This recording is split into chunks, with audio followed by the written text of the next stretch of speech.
My wife used empowerment rhetoric to humiliate me at a family dinner. I granted her financial independence and let overdue bills deliver payback. Women don't need male validation. For the 15th time this week? Yeah, that was my Tuesday. But here's the thing. She kept saying it while desperately seeking my reaction every single time. It started about 6 months ago when she joined this women's empowerment group downtown. Suddenly, every conversation became a lecture about female independence.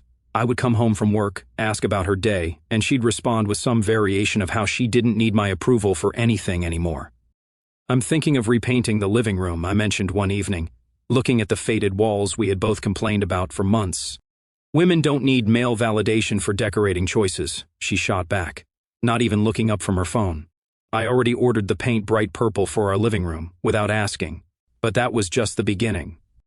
When I suggested we grab dinner at that Italian place we both loved, she'd roll her eyes and declare she didn't need a man to choose her food. When I complimented her new haircut, she'd lecture me about how women don't dress for male attention. When I tried to help her carry groceries, suddenly I was being patronizing and reinforcing patriarchal stereotypes. The irony was rich. Here she was, constantly announcing her independence for male validation, while making sure I heard every single declaration. If she truly didn't need my validation, why was she working so hard to get a rise out of me? I watched her scroll through social media, liking posts about strong independent women and sharing memes about not needing men.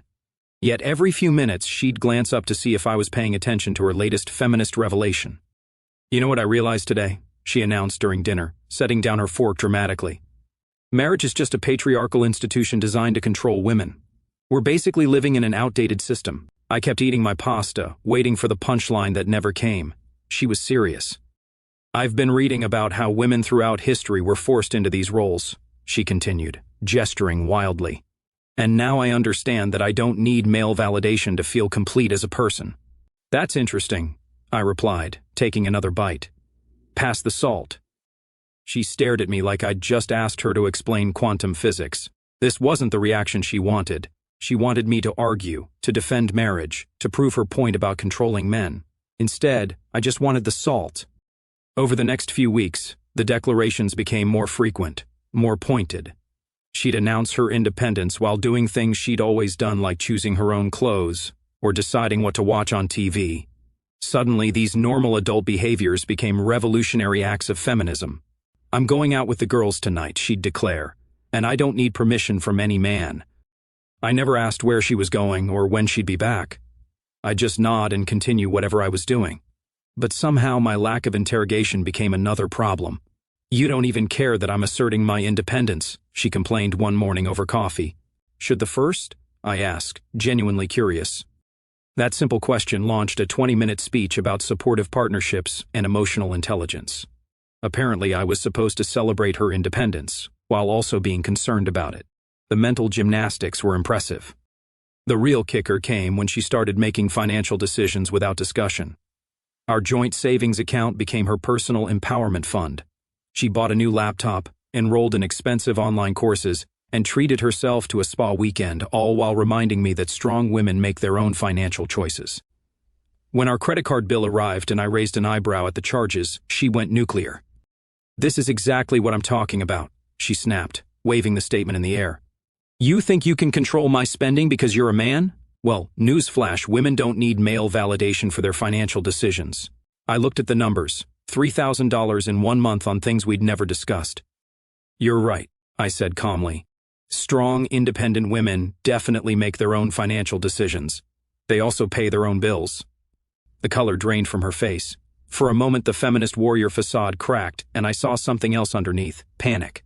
That's not what I meant, she backtracked quickly. We're married, we share expenses. Absolutely, I agreed. We share expenses we both agree on. But since you don't need male validation for your choices, I assume you don't need male funding either. She stared at me, mouth slightly open. This wasn't going according to her script. Her empowerment group hadn't covered this scenario. What happens when your husband actually agrees with your independence? That night, she was unusually quiet.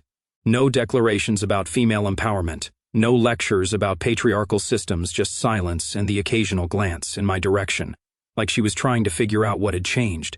But I knew exactly what had changed. I'd stopped playing her game. For months, I'd been the perfect target, the husband who was supposed to react, argue, and prove her point about controlling men. But what happens when you remove the target? She was about to find out what real independence looked like, and something told me she wasn't going to like the lesson. The quiet didn't last long. By the end of the week, she doubled down on her independence campaign with a vengeance. If I thought her previous declarations were bold, I was about to learn what real audacity looked like. She started with the house. I came home on Thursday to find our bedroom completely rearranged. The bed was against a different wall, our dresser had been moved, and she'd somehow managed to relocate our heavy oak nightstands by herself. The room looked like a furniture tornado had hit it. "Wow," I said, surveying the chaos. "This is different." "I don't need male input on interior design," she announced proudly, hands on her hips. "Women have been decorating spaces for centuries without male interference." The irony wasn't lost on me that she was standing there waiting for my reaction while claiming she didn't need it. But I just nodded and grabbed a clean shirt from the dresser that was now blocking half the closet. "Makes sense," I replied, "though you might want to measure next time the dresser's covering the air vent." Her triumphant smile faltered slightly, but she recovered quickly. "That's just minor details. The important thing is that I made this decision independently." The next morning, I discovered she'd also made some other independent decisions, like canceling our weekend plans with my brother and his wife without telling me. I found out when he called, asking if we were still meeting them at the lake. "She canceled?" he asked, confused. "Why?" I looked over at her sitting at the kitchen table with her laptop, pretending not to listen while obviously hanging on every word. "Let me call you back," I told him. "Care to explain?" I asked her after hanging up. She didn't even look up from her screen. I don't need permission to manage my own social calendar. Those plans felt too couple-focused anyway. I'm exploring my individual identity right now. Our individual identity, I corrected. Those were our plans with my family. "See, this is exactly the possessive behavior I'm talking about," she said, finally looking up with that familiar spark of confrontation in her eyes. "My plans, your family, everything has to be filtered through male ownership." I stared at her for a long moment. She was clearly fishing for an argument, waiting for me to get angry so she could launch into another speech about controlling husbands. Instead, I just shrugged. "You're right, your social calendar, your decisions." I picked up my phone and called my brother back. "Hey, change of plans. I'll be there solo this weekend." She blinked rapidly, like I'd just spoken in a foreign language. "What do you mean, solo?"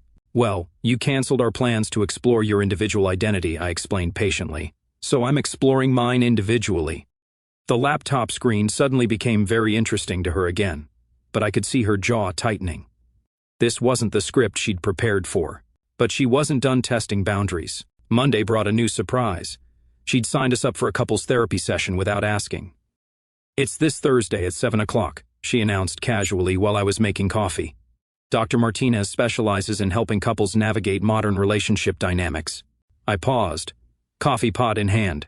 "You made a therapy appointment for both of us without asking if I wanted to go." "I don't need male permission to seek professional help for our relationship issues," she replied smoothly.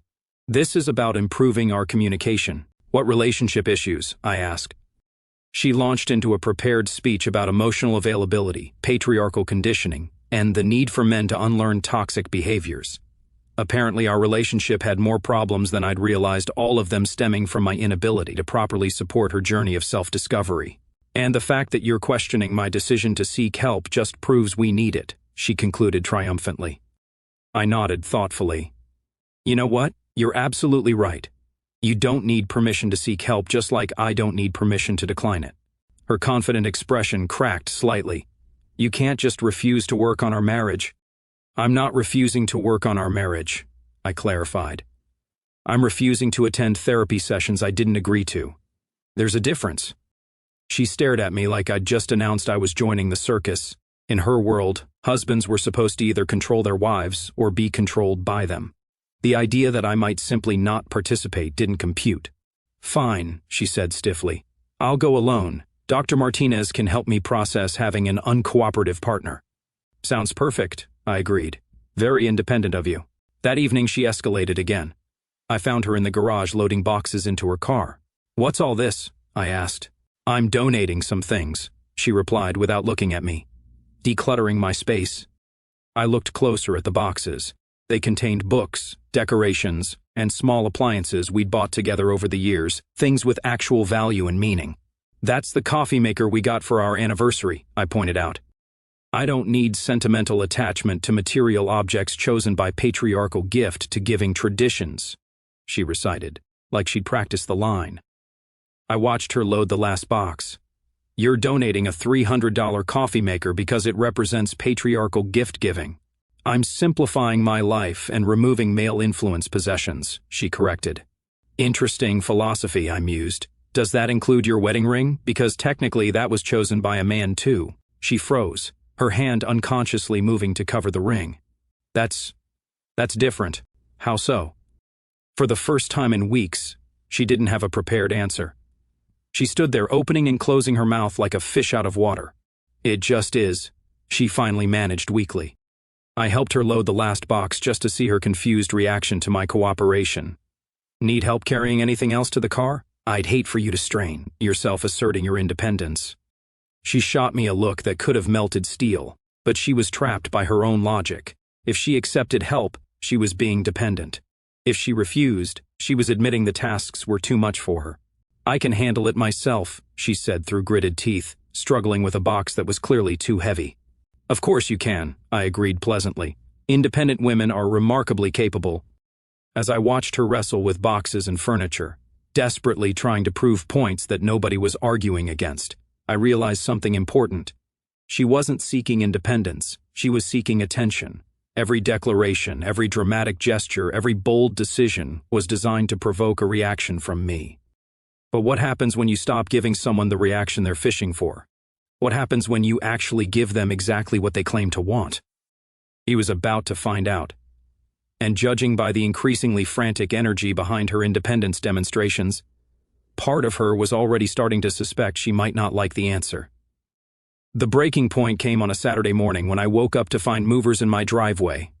Not our driveway, my driveway, because apparently she'd made another independent decision overnight. "What's going on?" I asked, walking outside in my pajamas to find strangers loading our couch onto a truck. She appeared beside me with a clipboard and that familiar defiant expression. "I'm redecorating. This furniture doesn't reflect my personal aesthetic anymore." I watched our dining room table disappear into the truck, the table we'd saved up for months to buy, the table where we'd shared countless meals and conversations. Gone. "You hired movers at 7 o'clock in the morning on a Saturday to remove furniture we both own?" I asked, keeping my voice level. "I don't need male approval for design choices that affect my living space," she replied, checking items off her list. "Besides, I already picked out new pieces that better represent my independent style." "Your living space?" I repeated slowly. "Our living space," she corrected quickly, then caught herself. "I mean the space where I live as an independent woman making independent choices."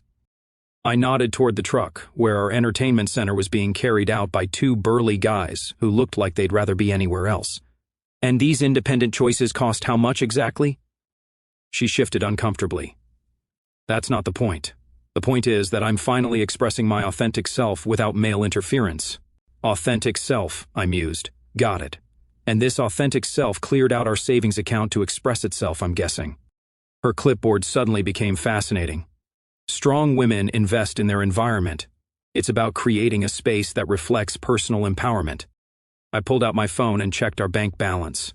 3 months of savings gone, just like that, for furniture that represented her authentic self, furniture I'd apparently have no say in choosing, despite the fact that half of it was being paid for with my money. "Impressive," I said, sliding the phone back into my pocket. "Very independent." She looked up sharply, expecting anger or outrage. Instead, I was smiling, not a happy smile, the kind of smile that makes smart people nervous. "What's so funny?" she demanded. "Nothing at all," I replied. "You're absolutely right. You shouldn't need male approval for your decorating choices. In fact, you shouldn't need male approval for anything." Something in my tone made her take a step back. That's what I've been saying." "You have indeed." I watched the movers load up the last of our shared belongings. "You know what? I'm proud of you. You've really committed to this whole independence thing." Her eyes narrowed suspiciously. This wasn't the reaction she'd planned for. But the real nuclear moment came that evening. We were at my brother's birthday party, surrounded by family and friends. when she decided to make her boldest statement yet. The conversation had turned to marriage and relationships, as it often did when couples gathered. My sister-in-law was talking about how she and my brother make major decisions together, and everyone was nodding approvingly. "That's so old-fashioned," my wife interrupted loudly, her voice cutting through the friendly chatter. "Women don't need male validation for their choices anymore." The table went quiet. My brother raised an eyebrow and looked at me, but I just kept eating my cake. "I mean, the whole idea that wives should consult their husbands is just patriarchal control disguised as partnership," she continued, warming to her theme. "I make my own decisions now. I don't ask permission for anything." My mother shifted uncomfortably in her seat. "Well, dear, I think there's a difference between asking permission and discussing things with your partner." "Is there, though?" my wife challenged, her voice getting louder. "Or is that just what we tell ourselves to feel better about male dominance in relationships?" The discomfort around the table was palpable. These were normal people having a normal family gathering, not a feminist theory seminar, but she was just getting started. "Take him, for example," she said, gesturing toward me like I was an exhibit in a museum. "He thinks he should have a say in how I spend money, what furniture I buy, even what I do with my free time. Classic controlling behavior." I set down my fork and looked around the table. My brother's wife looked mortified. My mother looked confused. My father looked like he was trying to solve a math problem in his head. "But I've learned to recognize these patterns," she continued, oblivious to the growing awkwardness. "Women have been conditioned to seek male approval for centuries. Well, not me. Not anymore." My brother cleared his throat. "Maybe we should change the subject." "Why?" she demanded. "Because it makes everyone uncomfortable to hear the truth about marriage. Because we're supposed to pretend that men don't try to control women through emotional manipulation." That's when I decided I'd heard enough. "You're absolutely right," I said calmly, my voice cutting through her lecture. "Women definitely don't need male validation." She blinked, clearly not expecting agreement. "Exactly. I'm glad you're finally understanding.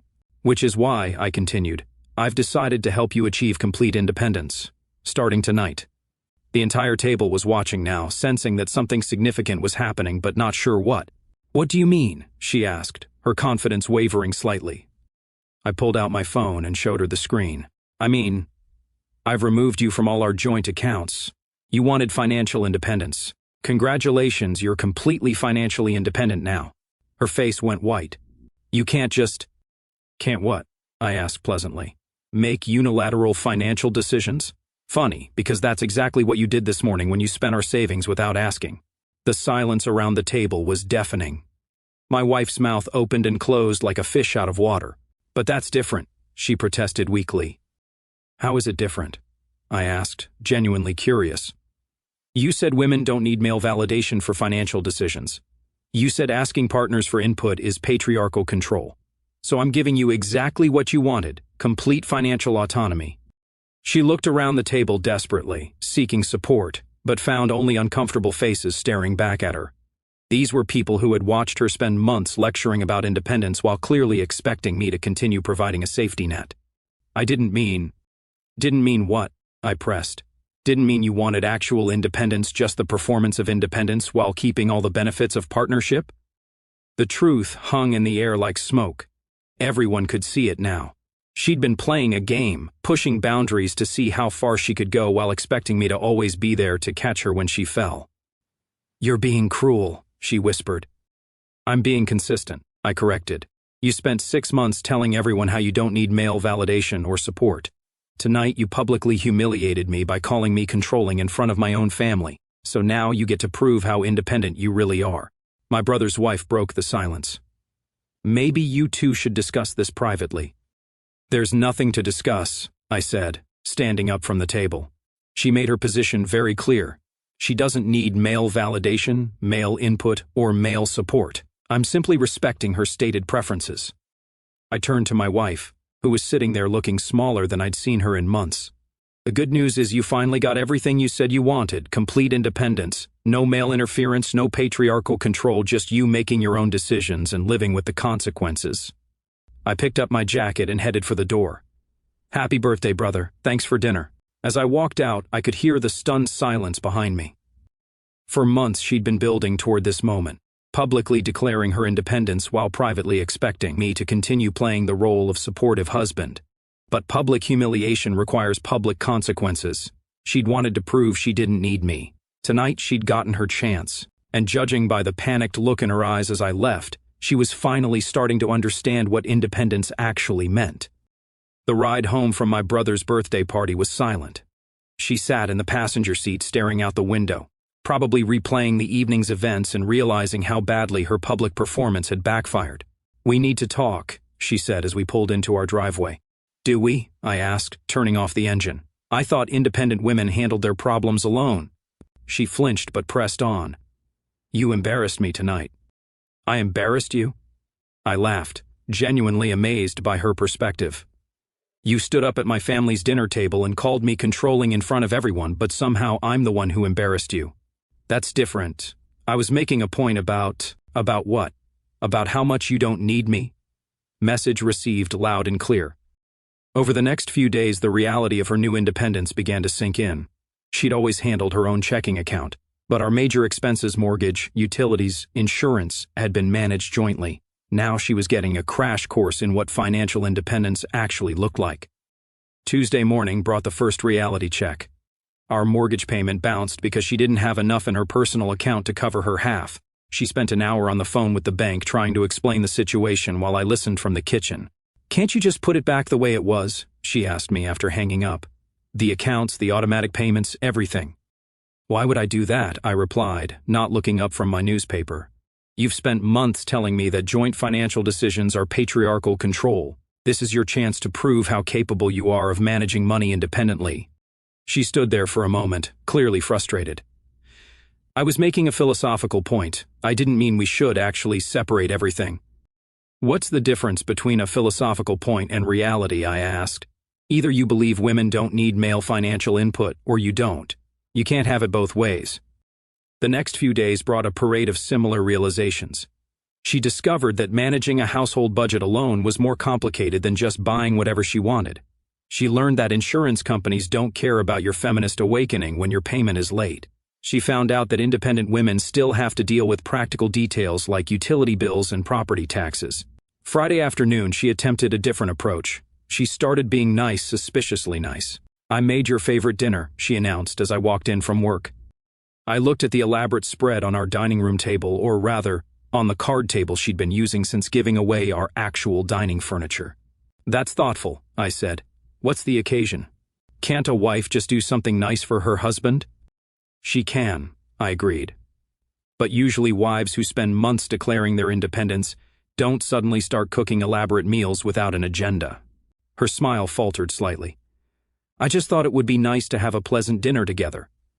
"Absolutely," I said, taking a seat at the card table.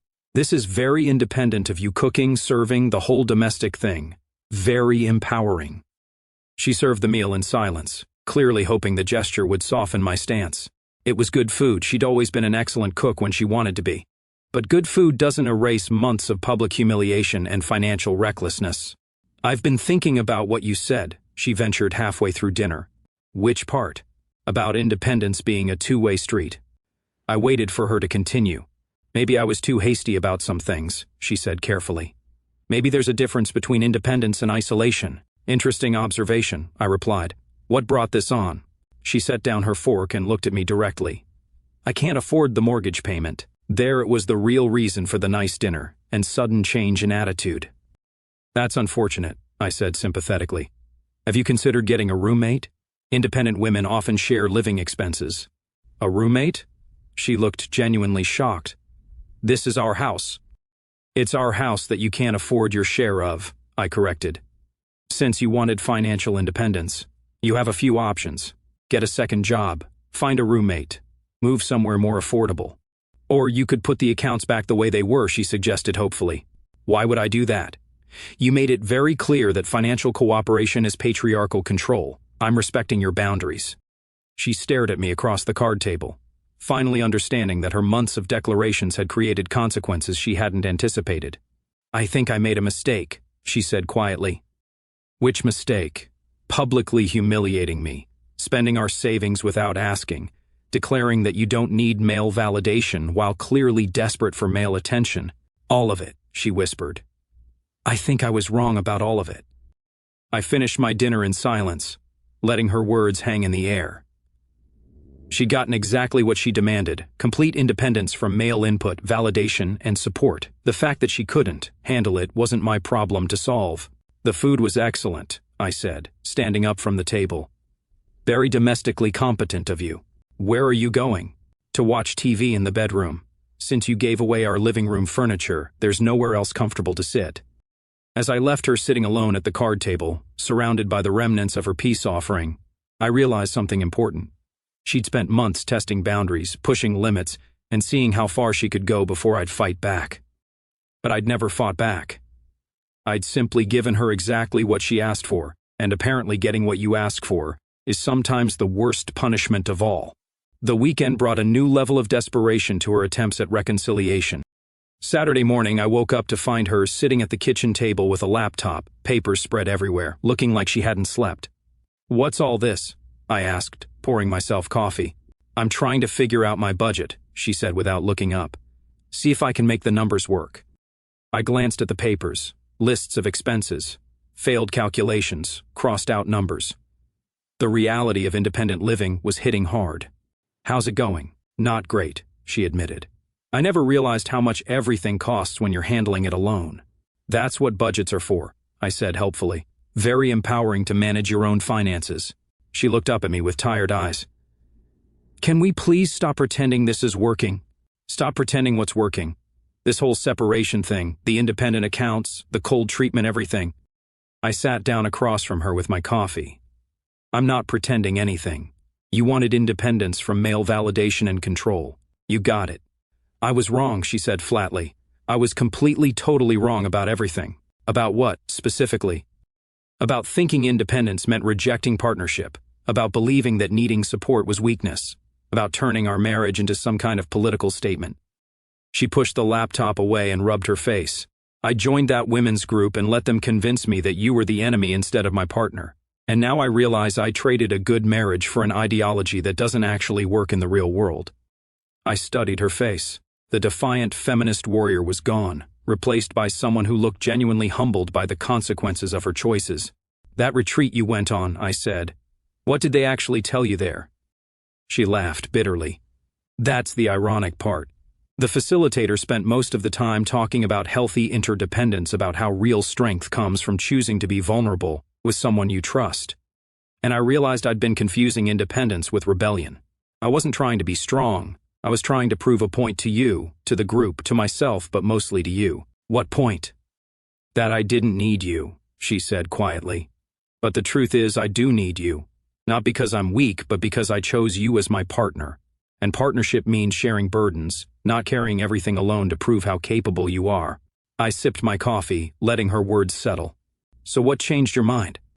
The money problems partly, but mostly it was sitting in that cabin listening to other women talk about their relationships. Half of them had destroyed good marriages chasing some fantasy of perfect independence.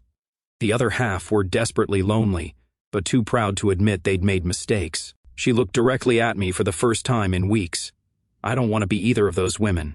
What do you want? I want my husband back. I want our partnership back. I want to stop performing independence and start actually living. I leaned back in my chair. That's a nice sentiment, but wanting something and earning it back are different things. I know, and I know I have a lot to make up for. Such as humiliating you in front of your family. Such as making major financial decisions without consulting you, such as treating you like an enemy instead of the person who's been supporting me for years. And how do you plan to make up for all that? She was quiet for a long moment. I don't know yet, but I'm willing to do whatever it takes. Here's the problem, I said carefully.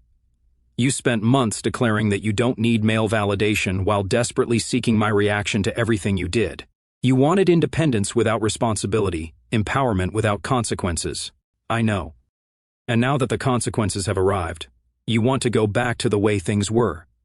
But you can't unbreak trust just because independence turned out to be harder than you expected. Tears started forming in her eyes. So what are you saying? That it's too late? I'm saying that real partnership isn't something you can turn on and off based on convenience. You don't get to declare independence when you want to make unilateral decisions, then declare interdependence when you need help paying the bills. Then what do I do? I stood up from the table. You figure out how to be genuinely independent for a while, not performatively independent, actually independent. Pay your own bills, handle your own problems, make your own way. For how long? Until you understand the difference between choosing to be in a partnership and needing to be in one. Until you can honestly say you want to share your life with me, not that you need me to solve your problems. She stared at me with a mixture of panic and understanding. You're really going to make me do this alone? I'm not making you do anything, I corrected. You chose independence. Now you get to experience what you chose. As I headed upstairs, she called after me. What if I can't handle it? What if I fail? I turned back to look at her sitting among her scattered budget papers, finally grasping the real weight of the choices she'd made. Then you'll learn something important about yourself, I said. And maybe next time you'll think twice before declaring war on the person who's supposed to be on your side. The house felt different that day, not angry or hostile, just separate. Two people living parallel lives in the same space, each handling their own responsibilities. For the first time in months, I felt genuinely peaceful. She had asked for independence. Now she was going to get it completely and without conditions. Whether she could handle it remained to be seen. 3 weeks of genuine independence had transformed her completely. Gone was the defiant feminist warrior, replaced by someone who looked exhausted from carrying the full weight of adult responsibilities alone. She'd managed to keep up with her bills barely by picking up extra shifts and selling some of her empowerment purchases online. The expensive furniture she'd bought to express her authentic self was now being sold at a loss to cover basic expenses. I need to talk to you, she said one evening, finding me reading in the bedroom. About what? About us, about this situation, about how to fix what I broke. I set down my book and looked at her. 3 weeks of real independence had stripped away all the performative confidence, leaving someone who seemed genuinely humbled by experience. What did you want to say? I was wrong, she said simply. About everything. Independence isn't about rejecting support or making decisions alone. It's about being strong enough to choose partnership instead of needing it. And what made you realize that? Living it, she replied. Spending 3 weeks handling everything myself made me understand the difference between capability and preference. I can be independent, but I don't want to be. Why not? Because independence for its own sake is just loneliness with better marketing, she said. I didn't want independence. I wanted to feel important, to feel heard, to feel like I mattered in my own life. And declaring war on your husband was supposed to accomplish that? I thought if I could prove I didn't need you, it would somehow make me more valuable. But it just made me isolated and bitter. She sat down on the edge of the bed. I miss us. I miss being part of something bigger than myself. I miss having someone who cares about my decisions because they affect him too. What about women not needing male validation? Women don't need validation, she said quietly. But humans need connection. And I confused independence with isolation, strength with stubbornness. I watched her carefully. The months of feminist rhetoric had been replaced by something that sounded like genuine self-reflection. So what are you asking for? A chance to rebuild what I tore down. A chance to prove that I understand the difference between partnership and dependence. And if I'm not interested in rebuilding? She was quiet for a long moment. Then I'll respect that decision and continue managing my life alone. But I hope you'll at least consider it. I stood up and walked to the window, looking out at our neighborhood where other couples were living normal lives without revolutionary declarations or independence campaigns. Here's what I think happened, I said finally. You got caught up in an ideology that told you marriage was oppression. Instead of examining whether our specific marriage had problems, you decided the entire institution was the enemy. You're right. You turned me into a symbol instead of treating me like a person. Every normal relationship discussion became a battle for feminist principles. I know. And now that the ideology has failed you in practice, you want to come back to the partnership you spent months dismantling. She nodded miserably. I understand why you might not want that. I turned back to face her. The woman I married wouldn't have needed a retreat to figure out that humiliating her husband publicly was wrong. She wouldn't have needed 3 weeks of financial struggle to understand that partnership means consulting each other. The woman you married got lost somewhere along the way, she admitted. But I think I'm finding her again. Maybe, I said. But finding her and proving you found her are different things. I walked over to my dresser and pulled out a folder I'd been keeping for weeks. Inside were divorce papers I'd had drawn up but never filed. Her face went white when she saw them. "You're divorcing me?" "I'm giving you a choice," I said, setting the papers on the bed between us. "You can sign these and get the complete independence you claimed to want 6 months ago. No male validation, no male financial support, no male interference in your decisions, just you living your authentic life exactly as you choose." She stared at the papers like they might bite her. "Or," I continued, "you can prove that you understand what partnership actually means not by declaring it, but by living it, not when it's convenient, but when it's hard. What would that look like?" "It would look like rebuilding trust through actions, not words. It would look like treating our marriage like something valuable, instead of something to rebel against." She picked up the divorce papers with shaking hands. "And if I choose partnership, what guarantee do I have that you won't just file these later anyway?" "You don't," I said honestly. "Just like I have no guarantee that you won't decide to embrace some new ideology next year and turn our marriage into another political statement. That's a terrifying gamble for both of us. Real partnership usually is." She sat there for several minutes staring at the papers that would give her everything she'd claimed to want 6 months ago. Complete independence. No male validation required, the feminist dream fully realized. "I don't want these," she said finally, setting the papers aside. "I want to earn back what I threw away." "Then you'd better get started," I replied, "because validation of your single status is just one signature away." She looked up at me with something I hadn't seen in months, genuine respect mixed with determination. "Thank you," she said quietly. "For what?" "For giving me exactly what I asked for instead of what I actually wanted. It was the only way I was going to learn the difference." As she left the room, I realized something important. She'd finally learned that real independence isn't about rejecting partnership. It's about being strong enough to choose it freely. And sometimes the best way to validate someone's choices is to let them live with the consequences.